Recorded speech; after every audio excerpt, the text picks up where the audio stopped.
Salut à tous, si je fais cette vidéo, c'est parce que ça fait maintenant 8 jours que j'utilise non-stop ma GoPro Hero 11 et je pense qu'il est temps de vous faire un petit retour sur mon avis par rapport à cette caméra. J'ai vraiment fait en sorte de l'utiliser au maximum. Quand j'étais chez moi, je l'utilisais pour filmer et quand j'allais en extérieur, j'utilisais que ça pour filmer au lieu d'utiliser mon téléphone ou mon appareil photo. Donc durant ces 8 derniers jours, j'ai vraiment rempli mes cartes SD et vidé les batteries tous les jours pour tester un maximum cette caméra, le plus de modes possible et aussi pour pouvoir me créer mes préconfigurations que j'ai maintenant toutes ici. Et je les ai un petit peu retravaillées tous les jours en fonction des résultats que j'avais jusqu'à ce que j'ai à peu près tous les scénarios que j'ai l'habitude de filmer qui soient couverts. Donc par exemple, j'ai un mode selfie pour quand je parle à la caméra, j'ai un mode plein format pour quand je fais des vidéos où je veux utiliser le capteur en entier parce que je sais que c'est des vidéos que je vais vouloir mettre sur différentes plateformes comme YouTube et Instagram. J'ai un format cinéma où j'ai essayé de développer les réglages les plus cinématiques possibles avec cette caméra. Comme ce sujet intéresse pas mal de personnes, je ferai une vidéo dédiée sur ce sujet. Après, j'ai un format intérieur où j'ai essayé d'avoir des réglages qui fonctionnent assez bien en conditions de basse luminosité. Pareil, ça c'est quelque chose que j'ai testé en intérieur et en extérieur tous les jours dès que le soleil se couchait. Et d'autres préconfigurations que je suis encore en train de développer. Mais maintenant, dans cette vidéo, j'aimerais parler de tous les problèmes que j'ai eus pendant cette grosse semaine d'utilisation avec cette caméra. Avant de dire ça, je tiens à dire que j'ai quand même réussi à faire de très belles images avec cette caméra. Je vais vous montrer un petit aperçu maintenant, mais pas trop, parce que je ferai une vidéo plus tard que sur ce sujet et sur faire des images cinématiques avec une GoPro.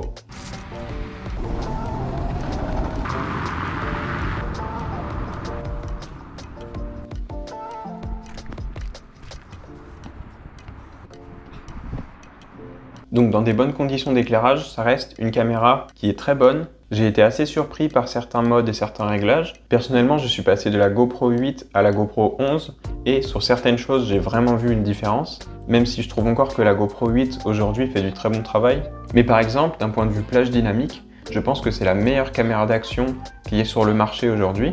J'ai certains de mes résultats où c'est comparable à un smartphone récent et on sait que les smartphones ont fait un grand bond en vidéo ces dernières années, notamment en plage dynamique, qu'ils arrivent très bien à gérer. Et ça, je pense que c'est grâce à leur nouveau processeur qui a maintenant un peu plus de puissance pour améliorer les zones de basse lumière ou de haute lumière. Et du coup, dans certains scénarios, on va avoir des images qui ont presque un rendu HDR en apparence grâce à cette plus grande plage dynamique. Donc voilà, j'ai aussi des choses positives à dire sur cette caméra, mais comme vous le savez, c'est GoPro et il y a des problèmes qui perdurent. Notamment, je vais commencer par la surchauffe. Alors je tiens à dire que moi j'ai pas beaucoup de problèmes de surchauffe avec mes caméras parce que je filme jamais des clips qui vont être trop longs. Au maximum quand je filme, je fais des clips entre 15 et 30 secondes. Des fois quand je vais parler à la caméra, je vais faire des clips de 1 ou 2 minutes, mais je vais jamais laisser ma caméra à filmer pendant 5 ou 10 minutes. Donc par rapport à mon utilisation, je n'ai pas beaucoup de problèmes de surchauffe, ce qui va être différent pour des personnes qui font des activités où ils ont besoin d'enregistrer une plage de temps un peu plus longue de 10 ou 20 minutes, car on n'a pas tous les mêmes utilisations de cette caméra. Mais moi, que ça soit en intérieur ou en extérieur, cette semaine, je n'ai jamais eu un seul problème de surchauffe. Alors après, ça reste possible, bien évidemment. Si je mets tous les réglages au maximum, si je suis en 5K, 60 images par seconde, que je mets le débit élevé, la stabilisation la plus haute, évidemment, je pense qu'en un quart d'heure, la caméra va s'éteindre. Mais c'est pas des scénarios qui vont m'arriver. En général, quand j'ai tous mes réglages qui sont au maximum, c'est pour filmer des petits clips de 10 secondes, comme je vous disais. Et quand je vais parler à la caméra et que je vais faire des clips un petit peu plus longs, je vais souvent avoir le réflexe de baisser la résolution, le nombre d'images par seconde, parce que c'est pas des plans où j'ai besoin de faire un ralenti ou d'avoir la meilleure stabilisation possible quand je parle juste à la caméra. Du coup voilà, niveau surchauffe, je pense qu'il y a quand même des gens qui vont avoir des problèmes avec le modèle de GoPro 11, comme ils ont pu avoir avec les modèles d'avant, mais en fonction de votre utilisation, ça va peut-être pas vous arriver. Mais on peut pas parler de la surchauffe sans parler de la batterie. C'est la première fois moi que j'utilise les batteries Enduro, qui sont fournies maintenant avec la GoPro 11.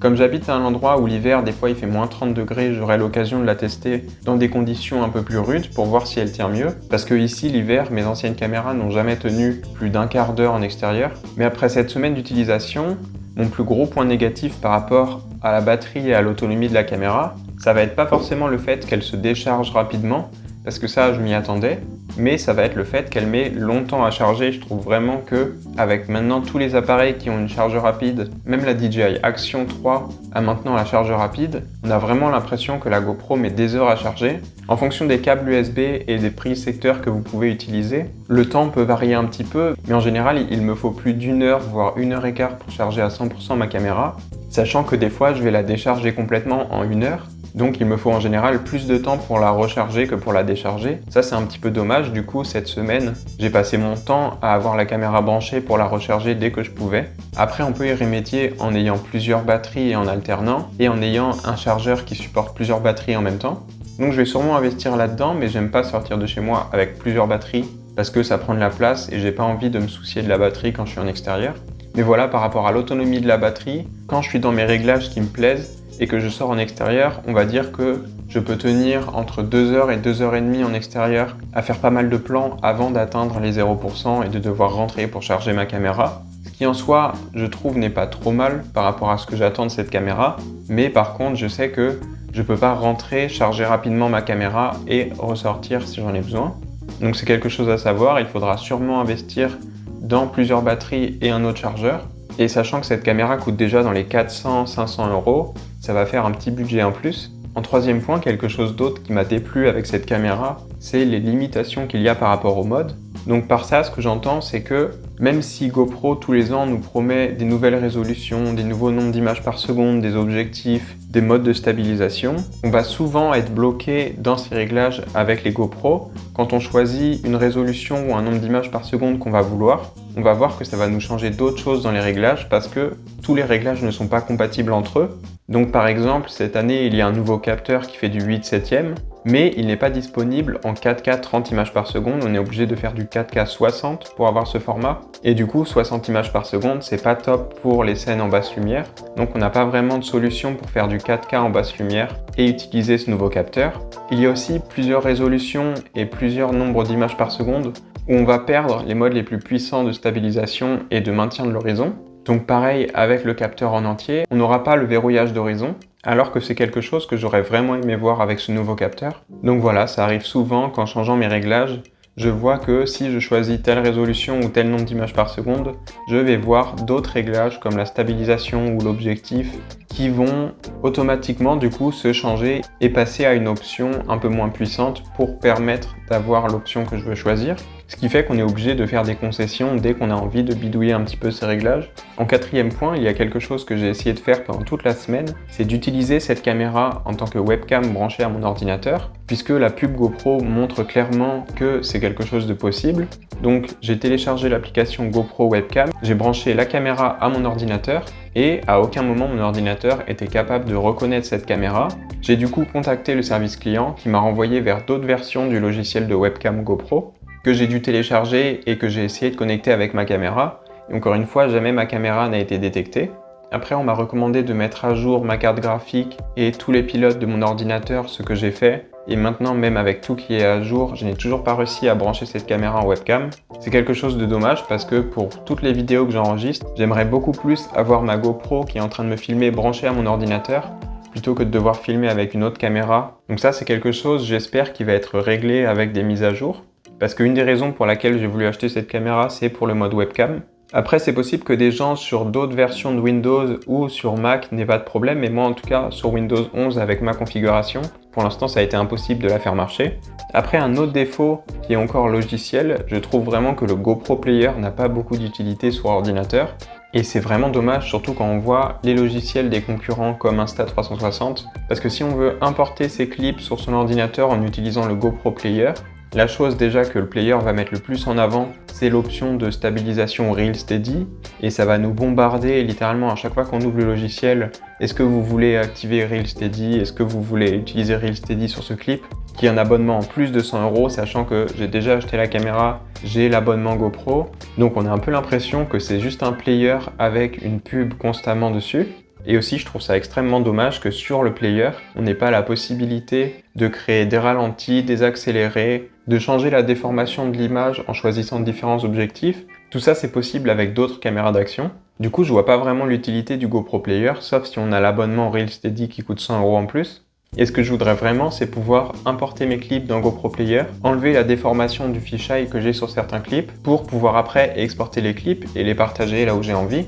Mais comme on n'a pas ça, on est obligé de passer par d'autres logiciels de montage ou alors sur téléphone avec l'application.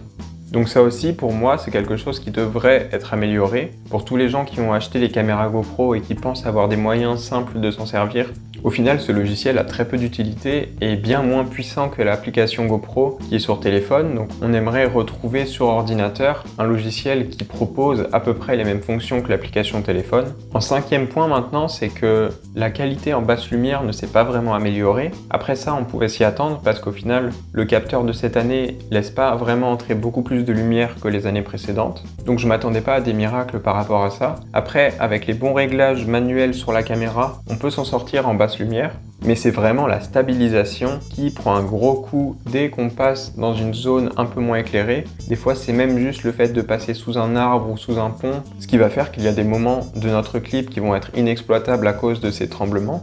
Donc ça, c'est un peu dommage, j'aurais aimé qu'avec le HyperSmooth 5.0, il y ait une amélioration en basse lumière de stabilisation. Ce qui est quelque chose qui va me gêner cet hiver parce qu'il va y avoir beaucoup moins de lumière et je vais souvent être dans des situations un peu plus sombres et du coup dans beaucoup de scénarios je ne pourrai pas vraiment utiliser ma GoPro et je serai obligé d'utiliser mon téléphone ou une autre caméra. Et en dernier point, je voulais juste parler du fait que les fichiers que sortent les GoPro sont vraiment difficilement exploitables pour une majorité des gens. Donc quand on reçoit sa GoPro, évidemment, on veut mettre tous les réglages au maximum parce qu'on nous a vendu une caméra qui fait des très belles images, qui a plein de fonctions. Et au final, une fois qu'on est en 5.3K, en 60 images par seconde, qu'on a activé le débit élevé, le 10 bit color et tout ça, on se retrouve avec des fichiers qui sont vraiment massifs. Sauf si on a vraiment un très bon ordinateur, ça va être compliqué de pouvoir faire du montage avec ce genre de clip.